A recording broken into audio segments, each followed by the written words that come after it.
안녕하세요. 다음 세대를 위한 문화와 언어라는 제목으로 강연을 하게 된 처치 프레이즈 레볼루션 CPR이란 찬양팀의 보컬을 맡고 있는 박진희라고 합니다.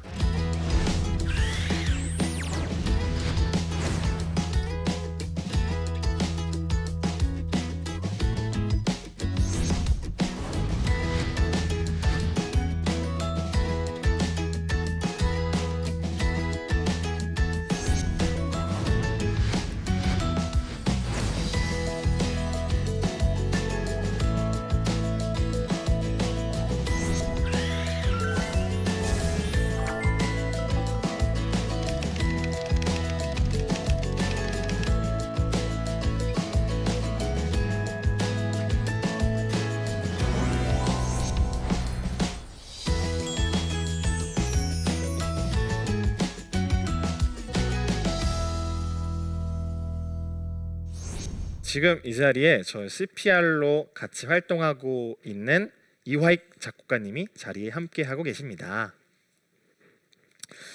여러분들 혹시 다음 세대에 관심이 많으신가요? 관심이 많으세요? 다음 세대라고 하면 저희 아이들이잖아요. 저는 저희 아이들을 되게 좋아합니다. 왜 좋아하는지 저도 잘 이해할 수 없어요. 왜냐하면 저는 아직 부모가 돼본 적도 없고 그냥 아이들을 보았을 때 너무 청춘이잖아요. 그 청춘이 눈부시게 빛나는 게 정말 질투가 날 정도로 아름다운 거예요. 그래서 와, 이 아이들이 미래에 어떤 사람들이 될까 그런 기대감에 되게 교회에서 주일학교 교사로 시작을 하면서 아이들 사랑하는 마음을 가지게 된 것 같아요. 저는 대학교에서 뭘 전공했을 것 같으세요? 혹시 제가 뭘 공부했을 것 같은지 맞춰보시겠어요? 실용음악이요? 아, 네, 아닙니다. 네, 그냥 문과입니다. 힌트를 드릴게요. 문과입니다. 심리학이요? 아닙니다. 심리학. 중국어? 러시아어 정답입니다. 정말 네, 감사합니다. 저는 러시아어를 공부했습니다. 네, 지도에서 가장 넓더라고요. 가장 넓은 땅을 여행할 수 있을 것 같아서 이제 러시아어를 공부했는데, 제가 대학 생활 때 1학년 때부터 기도했던 기도 제목이 있습니다. 그것은 바로 언어의 기름 부으심인데요. 언어를 잘하고 싶었습니다. 고등학교 때는 보통 자기가 원하지 않는 학문을 공부하잖아요. 러시아어를 선택하면서부터 러시아어를 잘해야 되겠다. 러시아어를 정말 러시아인 뺨칠 정도로 잘해야 되겠다, 이런 욕심을 가지고 있었습니다.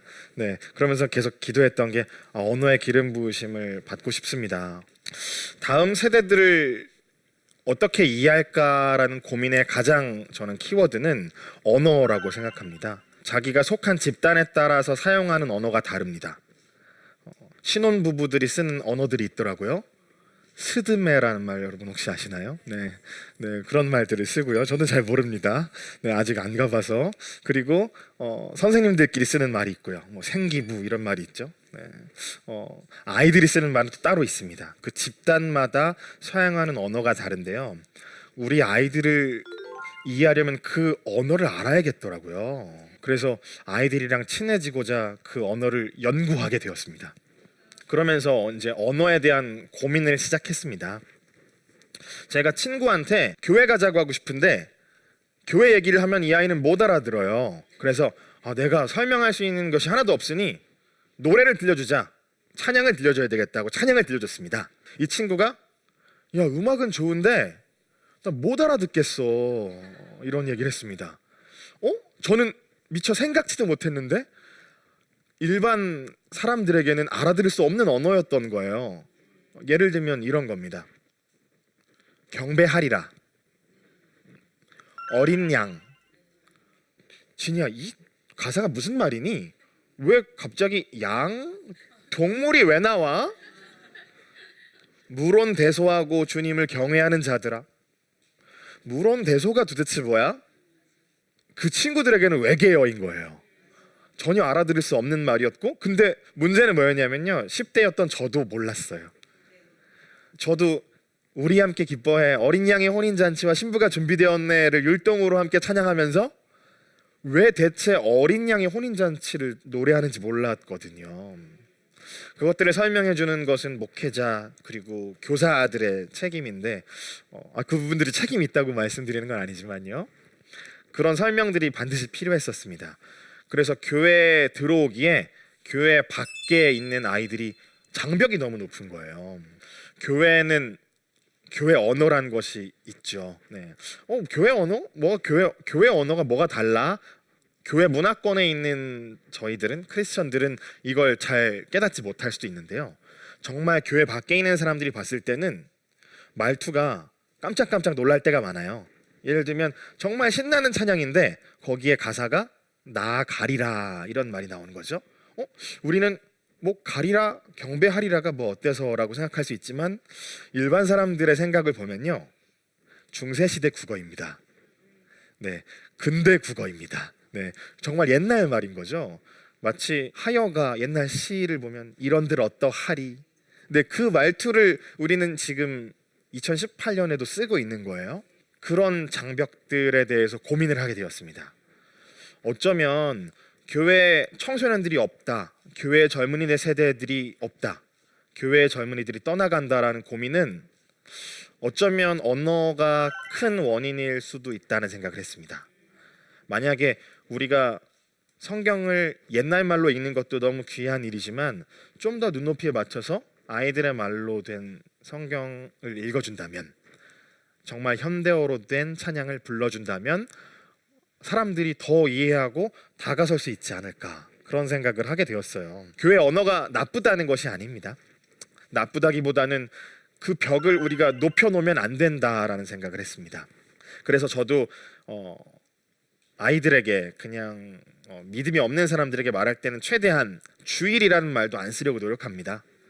주일이라는 말은 좋은 뜻이죠. 네, 주님의 날이란 뜻이지만 교회 안 다니는 사람의 입장에서는 그냥 일요일이라고 해야 편한데 주일이라고 하면 불편할 수도 있잖아요. 그래서 우리가 만약에 그냥 교회 언어를 고집한다면 다음 세대 아이들에게는 이렇게 될 겁니다. 아웃 오브 안중. 무슨 말인지 혹시 아시겠어요? 네, 안중에도 없다라는 말입니다. 정말 어려운 말로 뭔가 다가가려고 하면 쳐다보지도 않는다라는 이야기입니다. 그래서 다음 세대들과 그들의 문화를 이해하려면 그들의 안중에 들어야 되는 거죠. 그들에게 다가가야 되는 거죠. 어떤 분들은 이런 얘기를 하세요. 어떻게 교회에서 그런 천박한 말을 쓸 수 있습니까? 예수는 오지신 분. 이런 말을 어떻게 쓸 수 있습니까? 거룩한 말, 더 정제된 말을 써야 하는 것 아닙니까? 그렇게 찬양하는 것이 너무 귀하죠. 정제된 말로, 거룩한 말로. 하지만 우리의 노래를 들어야 되는 사람들은 크리스천들이 아니었던 거죠. 우리의 노래를 들어야 되는 사람들은 교회 밖 청소년들이었거든요. 그 아이들이 듣게 하려면 그 아이들이 쓰는 말로 말을 걸어야 그 아이들의 반응이 왔던 것이죠. 사실은 처음에 오진예수라는 노래를 작사 작곡하고 우리 안에서 나눴을 때 반응을 기대하지는 않았습니다. 그냥 CCM이라는 것이 요즘에는 많이 인기가 없기도 하고 정말 청소년들에게는 아웃 오브 안중이기도 하고 너무 옛날 말로 돼 있기도 하니까요. 그래서 이 노래도 그냥 내는 것이 저는 너무 가치 있다고 생각했지만 큰 반응을 예상하진 않았는데요. 정말로 이 노래에 반응이 왔는데 재미있었던 것은 교회 밖 청소년들이, 교회 문화권이 아니었던 아이들이 반응을 했던 거예요. 교회 다니는 사람들은 오히려 그 노래에 대해서 불편해했죠. 왜냐하면 이전에 썼던 말들이 아니니까요. 그 불편함에 대해서 저는 조금은 예상을 했습니다. 네. 하지만 우리의 노래를 듣는 대상은 교회 밖 청소년이라고 생각했기에 가장 기뻤던 댓글은 그것이었어요. 나 무교인데 이 노래를 5번째 들으면서 춤추는 중. 이 노래 듣고 교회 가고 싶어졌어. 나는 무교인데 왜 이 노래를 계속 반복해서 듣고 있지? 흥얼거리고 있는데 나 좀 멈춰줘. 이런 댓글들이 있었습니다. 전부 아이들 댓글이죠. 네, 그것이 너무 기뻤습니다. 이 노래를, 복음을 노래에 담아서 전달하는데 성공했구나. 당연히 불편함이 있습니다. 그 불편함은 교회에 오랫동안 특히 문화적인 것들을 사용하지 않고 기존에 해왔던 어떻게 보면 더 정제된 언어를 사용한 그런 예배 예식 순서들을 정말 지켜서 예배 드리는 그런 것들에 익숙한 크리스천 분들께는 불편합니다. 네, 이것은 부정할 수 없습니다. 네, 불편할 수 있고요. 어른들에게 당연히 불편하고요.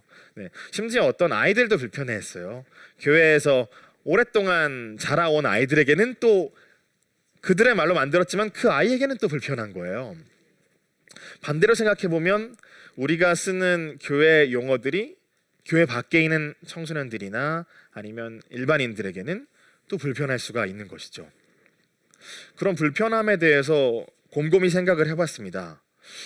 그러면 이 불편함을 없앤다면 좋을 텐데 이걸 없앨 수가 있는가? 없앨 수 있는 방법은 하나입니다. 서로 관계하지 않으면 되는 것이죠. 교회 다니던 사람들만 오면 되고 교회 안 다니는 사람들은 영원히 교회의 말을 듣지 않으면 서로 불편한 일이 없는 것인데 우리의 목적은 교회 밖에 있는 사람들이 교회 안으로 들어와서 예수님을 만나게 되는 것이잖아요. 누가 양보해야 될까요? 네, 저는 그렇게 생각했습니다. 예수님이 지구에 오셨을 때 인간의 언어를 쓰셨잖아요. 천국의 말, 천사의 언어를 쓰셨다면 인간들은 천국 복음을 이해하지 못했을 거라고 생각합니다. 어떻게 보면 예수님이 양보하셨던 것이죠. 예수님이 시장 통해서 낮은 자들과 가난한 자들과 정말 이스라엘 사람들이 사람으로도 여기지 않았던 천한 사람들과 이야기 나누실 때 예수님이 그 불편함을 겪으시고 그들과 소통을 하는 걸 더 중요하게 생각하셨던 것 같아요. 성경에 이런 비유가 나옵니다. 99마리의 양을 가진 목자가 한 마리의 양을 찾으러 99마리는 들에 그냥 두고 한 마리를 찾으러 갑니다. 저는 곰곰이 생각해 봤습니다. 만약에 100명이 불편한데 한 명의 영혼을 구원할 수 있다. 그럼 100명이 불편해도 괜찮지 않을까요? 만약에 1000명이 불편한데요, 한 명을 구원할 수 있어요. 불편할 수 있을 것 같다는 생각을 했습니다. 저는 그렇게 생각했어요. 그 불편함은 양보가 필요하다는 생각을 했고요. 그래서 어떻게든 이 아이들에게 복음을 전하고자 조금 불편할 수 있는 말로 찬양을 부르고 세상의 노래를 가지고 와서 거기에 가사를 찬양으로 바꿔서 부르는 일도 했습니다. 주의 이름 높이며 주의 이름 높이며 주를 찬양하나이다 주를 찬양하나이다 Lord I lift your name on high 1, 2, 3, ho! And all of this is a great plan of Jesus DNA. 어떤 분들은 이렇게 생각하실 수도 있어요.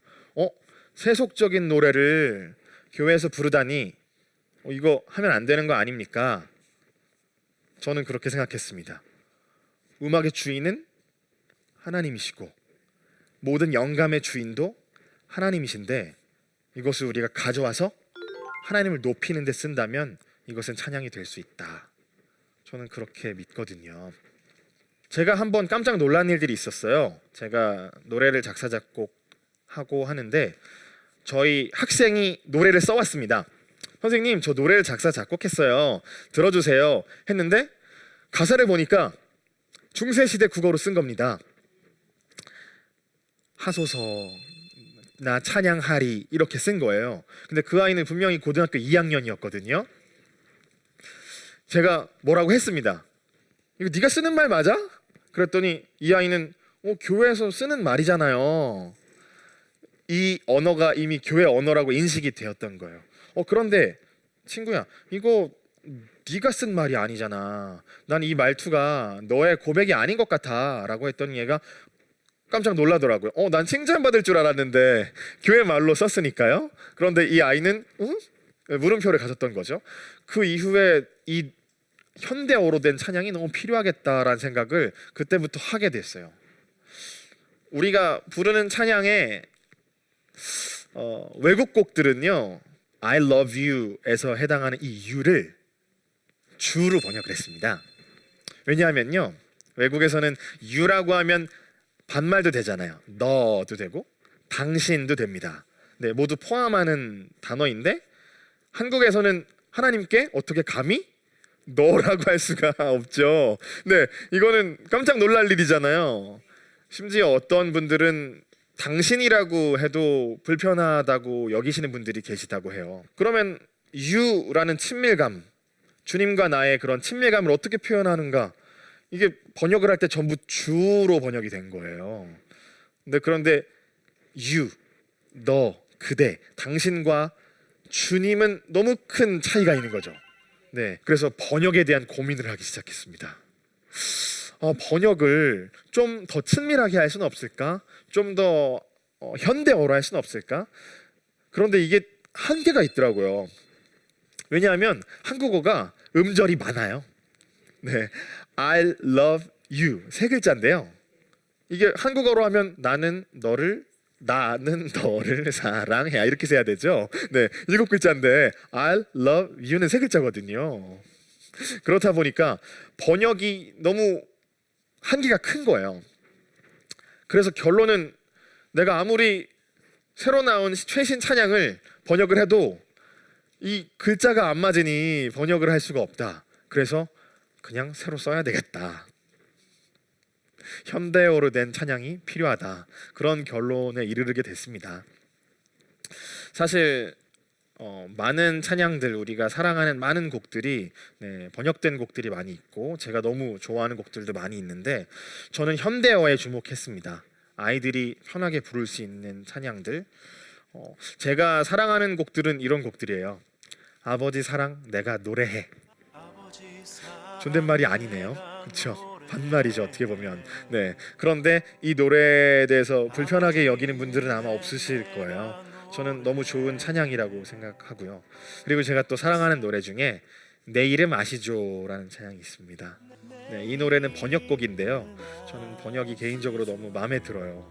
네, 내 이름 아시죠라고 했을 때 그 주님이 너무 친밀하게 느껴지는 거예요. 네, 만약에 이 노래를 내 이름 아시오니라고 번역을 했으면 굉장히 멀게 느껴졌을 것 같은데요. 그런데 내 이름 아시죠 하니까 너무 편안하게 다가왔던 그런 찬양입니다. 그래서 계속 이런 이야기를 하고 다닙니다. 현대어로 찬양을 써야 합니다. 요즘 말로 써야 합니다. CPR이 신조어로 된 찬양을 부르지만 굳이 신조어까지 아니더라도 정말 현대에서 우리가 쓰는 말로 된 찬양을 써야 합니다. 어떻게 보면 거칠어도, 어떻게 보면 조금 천박해 보일 수도 있지만, 어떻게 보면 그 아이들이 쓰는 솔직한 말로 된 가사들이 나올 때 이게 더 진짜 찬양이 아닐까? 어쩌면 정말 가면을 벗고 솔직한 마음으로 된 고백들, 그런 고백들이 더 많이 나와서 정말 CCM도 예배 음악도 더욱더 많이 풍성해지는 것이 저희 CPR이 바라고 원하는 것입니다.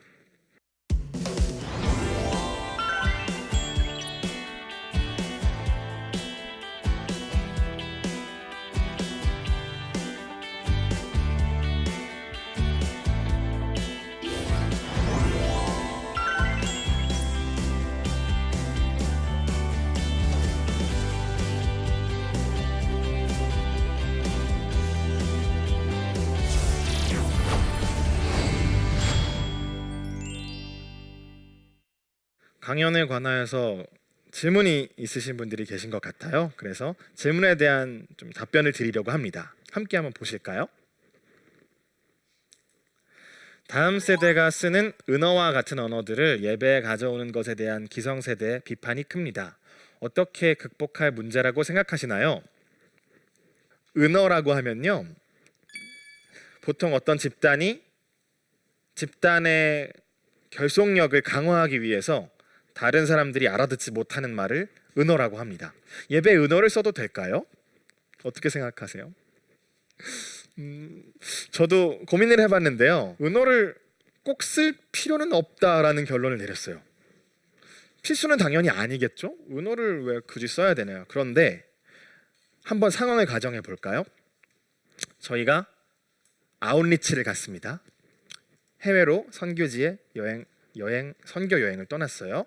그래서 선교지에 현지인 분들이 계시고 제가 한국인이고 통역을 해주시는 분이 계시겠죠. 열심히 복음을 전했습니다. 네, 한국어로 말하고 통역을 해주셨어요. 그런데 제가 그때 갑자기 현지어로 한 문장을 완벽하게 말하는 거예요. 어떻게 될까요? 함성이 나옵니다. 이 사람이 우리랑 소통하고 있구나. 아마 한국 다른 분들은 불편했을 수도 있습니다. 뭐라 그러는 거야? 이상한 말을 한 건 아닐까? 저는 만약에 필요에 따라서 이러한 단어를 그 집단만이 이해하는 단어를 쓴다면 상대 집단에 대한 그런 배타적인 마음들을 상당 부분 없앨 수 있다고 생각합니다. 저는 이것도 마찬가지라고 생각하는데요. 필수는 아니겠죠. 하지만 좋은 도구일 수 있다고 생각합니다. 두 번째 질문 한번 만나볼까요? 청소년들은 부모의 강요에 의해 교회에 오는 경우가 많은데요. 다음 세대를 전도할 수 있는 효과적인 방법은 무엇이라고 생각하시나요? 어려운 질문입니다. 어릴 때 어머니께서 교회 가자, 너 교회 안 가면 안 돼! 라고 해서 저도 교회 신앙생활을 시작했지만 제가 기억하는 신앙생활은 제 스스로 믿음이 생겼을 그 시점이었던 것 같아요. 강요는 힘이 없다고 생각합니다. 어떻게 보면 좋은 케이스로 안내가 될 수도 있지만요. 어떤 아이들은 강요하면 튕겨나갑니다. 혹시 그런 경험 해본 적 있으세요? 네. 너 청소했어? 청소하려고 그랬는데 청소 왜 안 해? 라고 하면 아이들이 튕겨나갑니다. 네. 너 공부했어? 그랬는데 공부하려고 했는데 공부 왜 안 했어? 그러면 튕겨나갑니다. 저도 그랬어요. 우리 아이들의 마음이 그래요. 네. 그래서 어떻게 보면 강요하기보다 저는 강요 말고 이 아이들이 좀 더 부드럽게, 좀 더 인격적으로 자연스럽게 하나님의 그런 문화 안에 거할 수 있는 그런 방법을 고민해야 한다고 생각해요. 사실 저의 직업은 고등학교 선생님인데요. 네, 수업 시간에 항상 끊임없이 테스트를 합니다. 이 단어를 썼을 때, 유행하는 이 노래 가사를 얘기했을 때 아이들이 어떻게 반응하나. 근데 아이들이 깜짝깜짝 놀라고 너무 좋아해요. 네, 선생님이 우리 말을 들어준다. 어른이 우리 말을 알고 있네. 그래서 저는 여러분들이 만약에 아이들에게 거리에서 복음을 전하거나 아니면 여러분들이 계신 장소에서 전도를 해야 되는 그런 순간이 왔을 때 아이들이 쓰는 말을 한번 써보시면 어떨까요? 아이들이 쓰는 말, 오, 너 멋있는데 인정 이렇게 해주시면 아이들이 갑자기 빵 터지면서 신기하거나 마음이 열릴 것 같아요. 제가 부탁드리고 싶은 건 아이들에게 뭔가 효과적인 방법을 원하신다면 한번 웃게 해줘 보세요. 아이들의 말로 한번 마음을 열어보신다면 그것이 시작이 될 수 있을 거라고 생각합니다. 함께하게 돼서 굉장히 영광이었고요. 앞으로도 다음 세대들을 위한 다음 세대를 이해하기 위한 노력들이 더 많아졌으면 하는 바람입니다. 지금까지 CPR의 보컬 박진이었습니다. 감사합니다.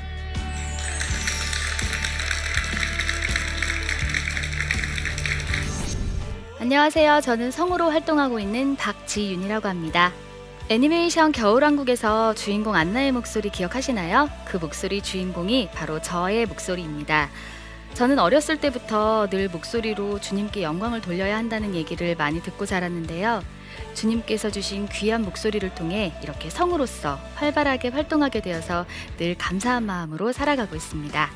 하나님께서 주신 달란트를 제가 어떻게 발견하게 되었는지, 또 순종하는 삶이 얼마나 은혜로운 삶인지 저와 함께 나침반에서 이야기 나눠보도록 하겠습니다. 많이 시청해주세요. 감사합니다.